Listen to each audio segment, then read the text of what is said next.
You just watched the penultimate episode of Season 1 of Marvel's Cloak and Dagger. And if you didn't watch it, go right now to the Freeform app or Hulu and watch the penultimate episode, because this is Nerdist After, where we are going to dissect everything in Episode 9. Also, if I misuse the word penultimate, just be cool, okay? I'm Hector Navarro. And I'm Eliza Pearl. Tonight, executive producer and showrunner Joe Pokaski will be here to help us come to terms with that amazing cliffhanger. And we're very excited to have Noëlle Renée Bercy, aka Evita, join us in studio to chat about Voodoo, ancient prophecies, and whether she has some superpowers of her own. Plus, we'll be talking about some huge news that was dropped at San Diego Comic-Con. Yes, and stick around for the whole show, because we have a very sneaky sneak peek at the season finale of Marvel's Cloak and Dagger later on. So you should definitely not click away. Keep this tab open. This is Nerdist After.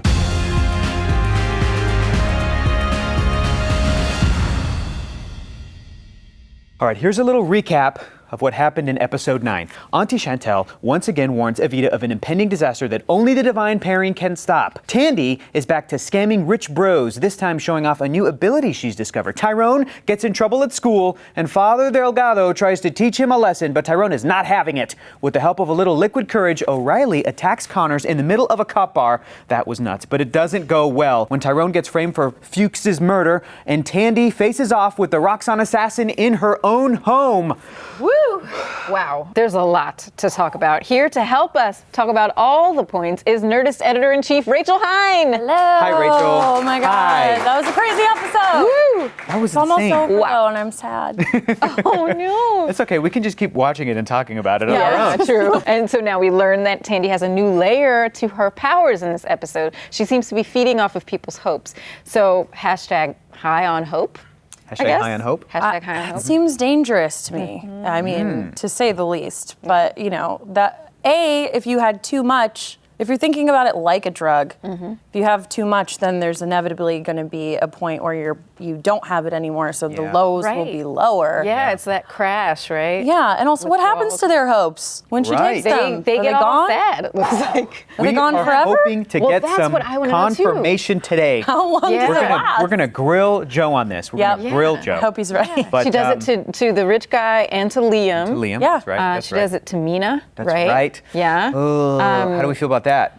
Mina is your friend. She's like one of your only friends. What are you doing? I get Yeah. it. Oof. Things are going south for everyone, making bad decisions. They are Yes. teenagers, but don't betray the two people that have I stuck know. by you. Right? But these two characters are not like other superhero comic book characters, even in this world, even in the Marvel Universe. They're not. They are fraught with tragedy. I like that we're getting this side to Tandy's powers, because it kind of harkens back to some of the comic books and the way that Cloak's powers worked, is that he would always feel this hunger, and it was kind of being used as a metaphor sometimes for drug addiction. These characters are going through it right now. Yeah. Real stuff. Real stuff. You know what's really interesting too is that Evita blocked Yes. her powers. That Evita was so blocked cool. it. It was like, whoa. Whoa. What? I freaked out a few times during Yeah. Yeah. this episode where I was like, no.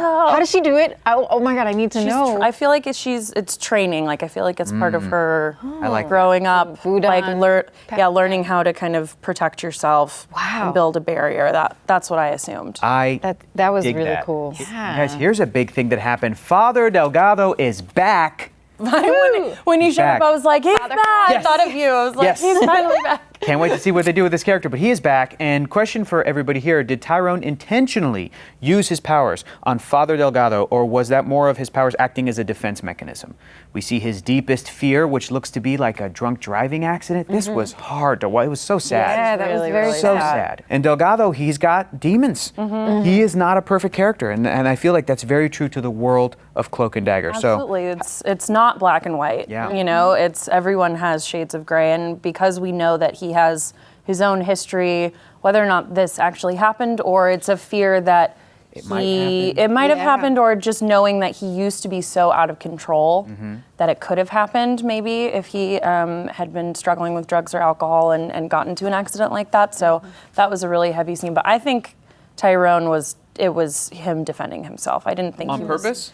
I don't know. I mean, he's very angry right now, but I still feel like he feels like that is crossing a line. I feel like he wouldn't do that because so far he has not wanted to sort of interfere in other invade people's minds Yeah. unless he Yeah. absolutely has to. Yeah. Right, fair. So at the end of this episode, we also see that, Oh my gosh. oh boy, Greg's assassin is back, and this time she's holding Tandy's mom hostage. So talk about a cliffhanger. Oh my gosh. I mean, yeah, that was very intense and very scary. I was aware, I feel like a lot of TV viewers, sometimes they do this. I was aware of maybe kind of how much time was left in the episode. And as the scene was happening, I was like, don't you do it. Oh, no. Don't you do it. And then they faded to black, or like they cut to black. I'm like, oh, you guys did it. Oh, they did it. But man, that woman is terrifying. Yeah, That I know. assassin I wonder is like if- a clinical, just like so scary. She's an assassin. Yeah. But I wonder if at Comic, maybe not this year, but next year at Comic-Con, I wonder if we'll see some water cooler delivery assassin cosplay. That's a fun deep cut. Like, you know, when you see certain things, Pretty you're like, easy, that's pretty easy to do. I also want to point out Hector is cosplaying. This is my Dagger I'm right trying to now. do Dagger right now. This is Yeah. this is it. Tandy. Very well done. With, She's always has like white t-shirts on, which I think is a nice nod And to the her. jeans. In the jeans. yeah, I like it. And the shoes we love. Yes. There we go. I Well went done. for I a just want to Cloak and point that out. Dagger. Yes. Both. Yeah. Very nice. Very nice. But then the other part of the end of this episode was Tyrone on the run. Uh-huh. Which was, we're going to talk about that scene later, but like, man, that was so good. And Kind of again, like- so sad. Hinting at them being runaways in the comics. Yes. There's a little taste of that, maybe, a little homage. And yeah, to have his parents, be like, you have to go. That was heartbreaking. It was. Especially because we've spoken with them and just Yes. knowing how much they care and that they think this is the right thing to do, that like hard line to get him to learn a lesson. Like that's what I got from that. So I know it comes from a place of love, but it was heartbreaking. Yeah. So sad to have parents go like, wait a minute, my child is wanted for murder? Let's figure this out with the authorities. We'll get to the No, bottom. yeah. No, they were like, They're like, you nope. have to go. You have to leave. And that's so sad. And it's, oh man. All right, guys, but let's get to the big news. Huge news out of Comic-Con is that Marvel's Cloak and Dagger will be returning for a second season. Cloak and Dagger will be returning for season 2.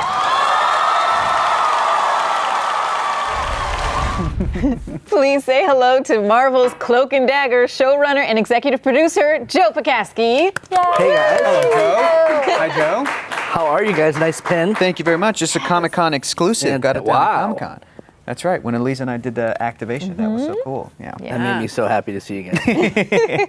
Before we dig into this episode, let's talk about that big announcement out of San Diego Comic-Con Season 2. How good does it feel, Joe, to have another season to tell these characters' stories? It feels amazing.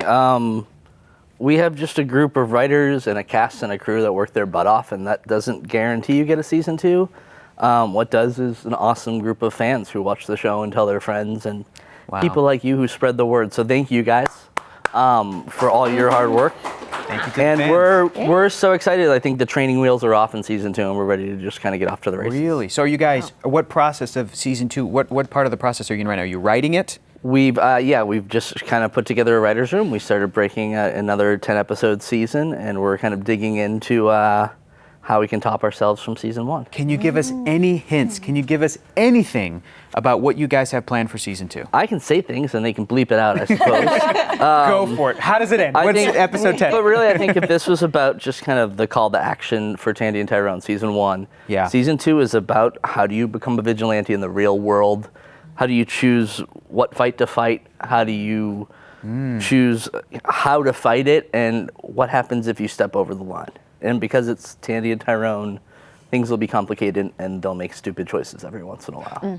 I love Just that. like us all. I feel so bad for them, but also that'll be great television. Yeah. Exactly. Joe, what was your favorite part of Comic-Con? You guys had a great time, a very successful panel. You guys were running around doing all this press and all this stuff. What was your favorite part? I think it was the panel because it's every time you go to one of those things, you're like, how many people fit in this room? And they're like 4,600. I'm like, oh, it sucks for the 4,200 seats that'll be empty. And then Jeff Loeb goes out and does his thing, and he's just a pro and a showman, and he's like the P.T. Barnum of Comic-Con. And you go out there, and there's 4,600 people, and they all are picking up what you're putting down, and they're cheering for the show. And the cast is so delightful and so excited. It was pretty much everyone's first Comic-Con. Anytime you can interact with the fans, it was fantastic. And I feel like this is kind of unique too, is that your Comic-Con was happening in the middle of season 1. Right. A lot of the time shows that premiere in the fall, their season will be wrapped by the time Comic-Con in the summer rolls around, and then it's all just kind of preview for next season. But what was it like to be able to see fans' response, but then also they haven't seen the end of the season yet? It was kind of awesome. I think it lined up really well because we played episode 8, right before Comic-Con, and we had a bunch of our writers were in a hotel room live tweeting, so we had a bigger group than we usually do, and we broke everyone's heart with people in refrigerators and things like that. Yeah. And so something about being in the middle was great because there's still a little anticipation, and then obviously when you get to announce the season 2 in front of the people who made it happen, it's fantastic. Very cool. Very cool. Well, I have a question about. That is the scariest tone ever. Did you just jump in your seat? Yes. A little bit. Okay, so going back to this season, when Tandy is about to steal Liam's hope, Tyrone shows up in the vision and interrupts Tandy. So does this signify a change in the nature of their abilities? Are they even closer connected than we thought? A little bit, yeah. I think they're operating on the same plane. Something we've been trying to say is and Auntie says it, I think, in episode 6 or episode 3, that hopes and fears are kind of the same thing. Right. And so Tandy and Tyrone are kind of, to get a little Carl Jung on it, are kind of operating on this Jungian plane where they're messing with people. And there are some doors that go from hopes to fears in which Tandy and Tyrone can walk through. Literally on the other side of the door. Yeah, that's cool. That's very cool. We've been wondering, Yes. we really want to know, when Tandy takes someone's hopes, is that a permanent change to them? Will they never hope again, or will they never feel that particular They hope? will hope again, but she sucks it out for a while. I think Okay. one of you guys said drug addiction, and that's exactly okay. what we were trying to do. Yeah. Okay, We great. were trying to tell as close as we can to Dookie and The Wire. You know what I mean? Like the realities of Gotcha.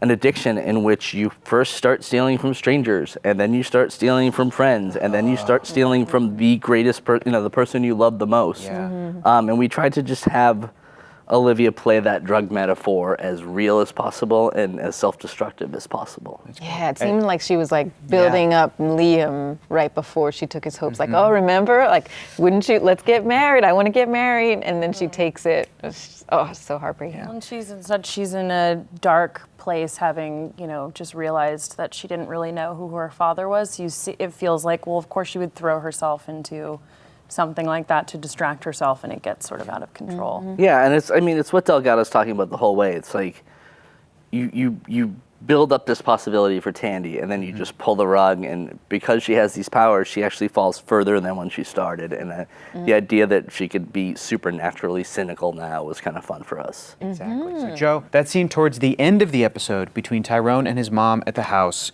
seemed to be a culmination of a few themes that had been running throughout the season. So take us through the process of writing and preparing to shoot such an important scene. This is something we had talked about very early on. Props to Nicole Levy and Pete Calloway, who really just wrote the crap out of it. I had to do very little other than not screw it up when I got this script. I think it was kind of the B-side to the initial conversation they had in the pilot, where Mom says, "I'm afraid if you do everything right, that I'm going to lose you." And the response to that, it takes Tyrone 8 episodes, but the response to that is no. Yeah. And I think it's a generational thing that we're all trying to get across, that I think you see in almost every community of no, this being okay and being afraid of it, that needs to end. Someone needs to stand up. And Tyrone, it's why I love Aubrey, it's why I love Tyrone. He's the person saying, yeah, the world is beating us up. That's when you fight back. If I don't change the world, who's going to change it? And he actually says, what about my kids? What about your grandchildren? So I love that she made such a good point in episode 1, and he comes back with as good a response in episode 9. And they're both right and they're both wrong, and it's just complicated, and it all comes out of love. And Gloria Rubin, man, both of those guys just brought it. There were entire takes that we used where they were just on point. It was just an amazing feat of acting, and probably our longest scene ever. Yeah. Wow. It was fantastic. It was Yeah. really great. In the episode, we also see Father Delgado lecturing about the hero's journey, but then alludes to a villain's origin story, maybe. Can you give us a little hint about who he may be referring to? I mean, I'm just going to say it. Is O'Reilly turning bad, or maybe into an anti-hero in conjunction with the announcement that there has been some not-so-subtle hints at this for season 2? Let's just say that usually to create a villain, you need something really, really crappy to happen to them. Yeah. And that could be any of our characters. Right. But, Yes. if you squint enough at O'Reilly, you might see that maybe she's got some potential to get some revenge that might not be above board. I loved that scene. I was like, yes, get him. Yeah. I may have been swearing at my screen when that scene happened. It was awesome. So we're reminded elsewhere in this episode of the mysterious nature of the substance that Roxanne is drilling for when Evita's aunt says that they're digging up all that makes this place special. So, Joe, can you clarify why the energy makes the surrounding area so special? Is this a mystical connection? Is it actually... can you talk us through that a little bit? Yeah, I totally can't. Is it because I'm asking? Partially, always. I can be super vague without touching on certain parts of the Marvel Universe I can't touch. I mean, I think, here, let me think of the things I can say. It's not mystical, it's science, which is just magic is science we don't understand. There is or was something underneath the surface, possibly thousands of years ago that I can't talk about. Oh my goodness. And it may have affected, it may be part of what makes New Orleans so special. It makes it such an interesting place, makes it refuse to die, and keeps you out until like 3 a.m. for some reason, even though you have work the next day. My Marvel brain's working on overdrive right now. I'm like trying to figure out what part of like Marvel Comics lore are you referring to right now? I'm sorry, you just blew your entire week. Yeah. No, I'm happy to do it. Joe, I'll be honest. We did notice some things in this episode, but we need your help to confirm, deny, or just artfully dodge our theories. So last time you told us that we should pay special attention to the murder weapon in Fuchs's death. In this episode, we see O'Reilly finding some sort of like bloody piece of pipe maybe beneath Fuchs's couch. Yes. So what can we learn from this discovery? Yeah. I'm surprised you didn't get to this. Oh no. Yeah. So your producers might have to go back in there. At the end of episode 6, when Dwayne is shot, Connors is chasing Tyrone, and he comes out the door just as Tyrone is jumping over a banister. He's jumping over this yellow banister out to run away from before he disappears when he's shooting 3 times. Whoa.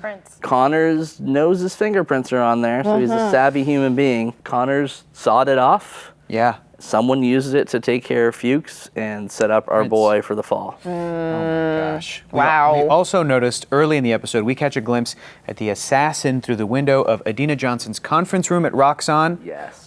So that was something that we noticed right there. Obviously, it's a subtle bit of foreshadowing, but then Tandy sees her again right outside the police station. So does this imply that the assassin is tailing Tandy or getting her instructions from Connors? Are they connected? What's going on? Well, it's possibly she's getting her instructions from Roxanne since she's coming from there. Right. Yes. Keeping an eye on our girl Tandy. Okay. Then heading towards where she knows she's going to be. Oh goodness. Is there anything else that we missed in this episode? No, I think you guys caught everything. We filled it up with quite a bit. Yeah, there's a lot, Okay. And is there anything we should be looking forward to in season 2 or in the finale? Yes. Yeah, I think we're going to see all those little dolls come to life. And going to see a little bit more about those stories we've been trying to set up this whole season. Oh. And no, we're just going to finale the finale. All right. And now Noëlle Renée Bercy is about to join us. So let's take one more look at the scene where Evita confronts Tandy and blocks her hope-stealing powers. Ty's having a pretty awful day, so maybe you can yell at him another time. Can you just stay out of this? Oh, no, I don't think so. You want to get the hell out of here.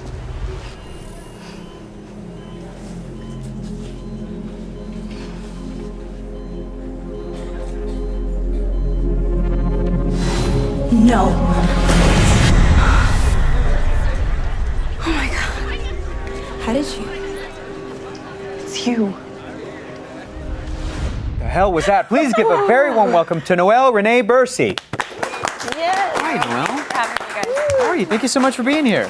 Yeah, thanks for joining us. Yes.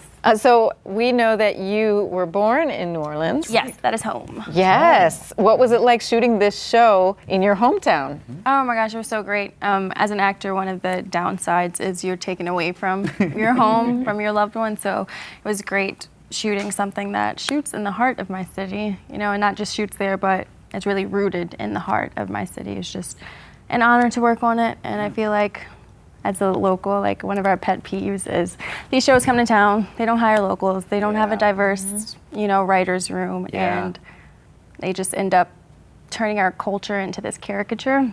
So just a blessing to be part of a team that really just strives for authenticity. As the expert, were you like telling everybody on the cast and the crew, like, oh, here's where you're gonna go eat, here's where you go do this, here's where you go do that? Definitely. Yeah. That's great. And here's how you pronounce this, and So What a great resource to have. That's so great. So throughout the season, your character deals heavily with Voodoo. Were you at all familiar with Voodoo before being cast? And are you now an honorary Voodoo priestess?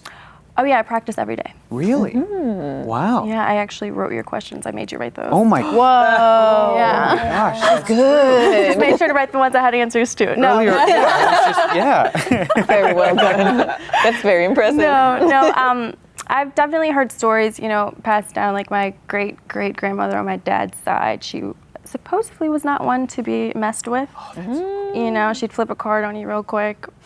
They say she used to bury like bones along the river and just some freaky stuff. What? Wow. Yeah. That's awesome. So in this episode, in that scene where Tandy and Evita really interact for the first time, what is it that allows Evita to deny Tandy's access to her? I just think we're getting a little taste of her badassness. There's so much I love about this scene, and one of the biggest ones is that her greatest hopes have nothing to do with the man. Yes. Oh yeah. She wants to be a doctor. She wants to help people, and I love that about her. Yeah. About so many women. So I also don't think it's a coincidence that she wants to be a doctor and she practices voodoo. Interesting, yes. Now that it's official that there will be a season 2, what does that mean for Evita, and where would you like to see the character go? I definitely want to see her dive deeper into voodoo, for sure, and explore her spirituality, voodoo and Catholicism, and I don't want the typical fighting over a man. I want to see some girl power, some team ups. Yeah. I like that it hasn't been that. Yeah. Because earlier in the season, you're like, okay, it could turn into that very easily between Evita and Tandy, but I like that it hasn't been. But what does this show do if not turn every trope upside down? She already knows Cloak and Dagger's identities, so do you think Evita could become a sidekick to the duo? Well, in the famous words of Joe, our show has no sidekicks. Snaps. So. Yeah. I don't think Evita's her personality. She's not okay with the backseat. So. That's true. So we've been asking all of our guests this very crucial question. If you had to pick between cloaking or daggering, which would you pick? Okay, one, I love that cloaking and daggering is a thing now. Hashtag cloaking, I love it. Are you cloaking tonight? No, I'm daggering. But Dagger's powers are great because you can see into people's hopes, and you can really tell their genuine intentions. And in this day and age, I feel like it's really hard to know who's really there for you, who's not. But the only thing I hate more than fake people is TSA. So I'm gonna have to go with Cloak because he can travel, anywhere without dealing with TSA. Oh, that's amazing. Yeah. All right. And now, what we've all been waiting for, the season finale of Marvel's Cloak and Dagger is just around the corner. You viewers have been very well behaved for these last 9 episodes. So as promised, we have a very exclusive glimpse at episode 10. Let's check it out. What am I not getting here? Everything. Because you're not from here, O'Reilly. I am. Straight up. I grew up in the lower ninth and now I live in Mid-City. And now you're a cop killer. I'm not any kind of killer. And Fuchs? I knew him for less than a day and he's more cop than you'll ever be. You watch your mouth, boy. Don't call me boy. My name is Tyrone, my parents pay taxes, and it's your job to protect me. If you're really 504, you would know that. What a good speech. We see at the end of episode 9 that Tyrone is on the run, but now it looks like he's locked up in custody with O'Reilly. Joe, can you shed some light on this? In episode 9, he's on the run, but now he's locked up with Detective O'Reilly. But that's what he just said. Why do we even try? He's figured us out by now. Guys, Finally. we're trying to get stuff out of Joe, guys. We're trying. We really. Oh, Okay, boy. Joe, if you could describe the season finale in 3 words, what would they be? They cannot be Cloak and Dagger. Ooh. It spans centuries. Whoa! Whoa!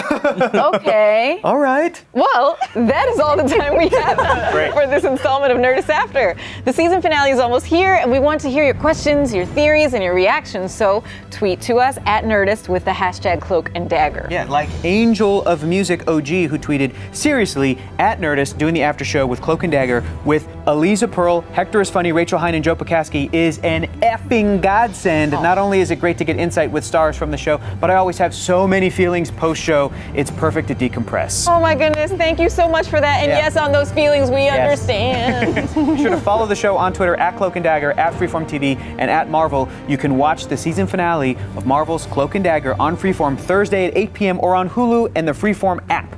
We want to thank Rachel Hine, Joe Pokaski, and Noëlle Renée Bercy for joining us. Thank you so much. Thank you so much. I'm Eliza Pearl. And I'm Hector Navarro. Make sure to watch our grand finale next week, where we'll be joined by a special guest. As always, watch it on Nerdist.com and Nerdist YouTube and Facebook page, as well as Freeform's and Marvel's digital platforms. We'll see you after the finale episode of Marvel's Cloak and Dagger. Yes.